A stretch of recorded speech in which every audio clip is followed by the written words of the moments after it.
Welcome to the training program.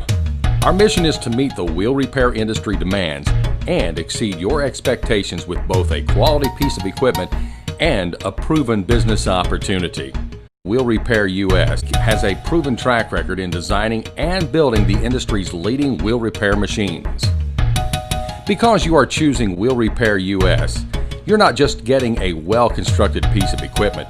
Rather, you're getting a complete profit plan that strengthens your bottom line.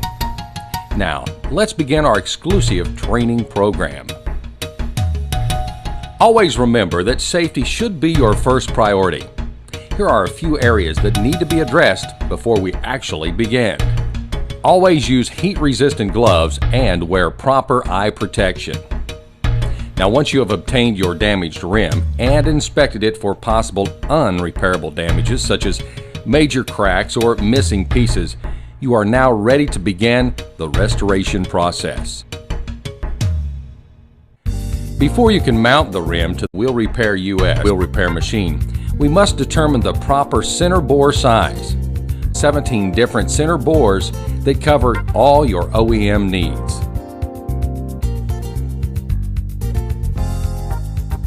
Now, once you have chosen the correct size, use the mounting bolt located in the rotation portion of the wheel repair machine. Insert it into the center bore and screw it directly into the wheel repair machine. You will notice that the mounted wheel now lines up with the floating lug nut pattern. Using your impact wrench, tighten all lug nuts, just as if you were mounting the rim right onto your vehicle. But remember, do not over-tighten. To ensure that there is no obstructions in your rim, rotate it manually. At this point, you can manually rotate it left, right. Be sure you make a complete revolution and check for all proper clearance. Now, we begin the actual marking of the rim's damages in order to determine the direction of the reshaping that is needed. Using the micrometer dial indicator, place the contact point in the center of the bead and lock it into place.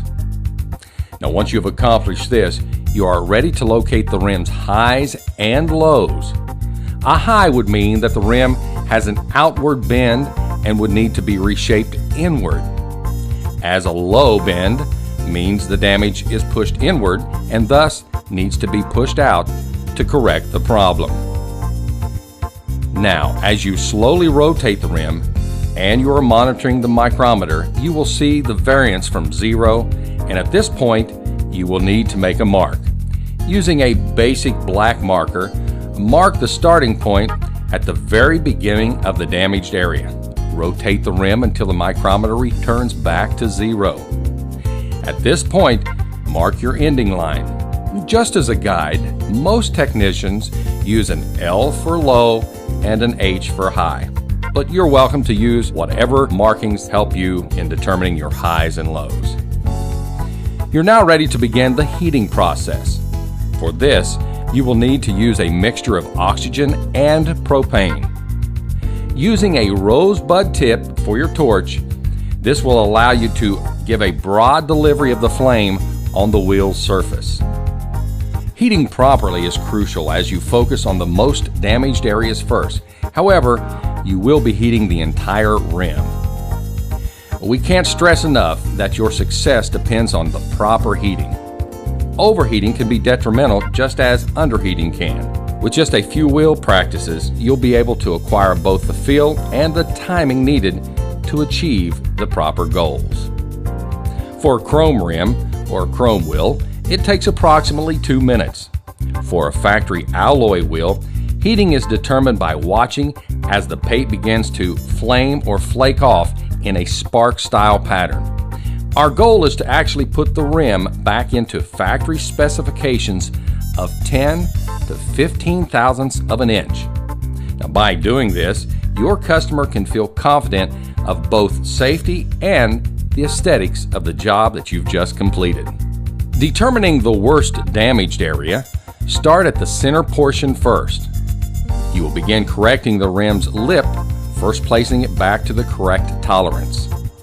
The reshaping process is achieved by using your hydraulic actuator equipped with the proper attachment.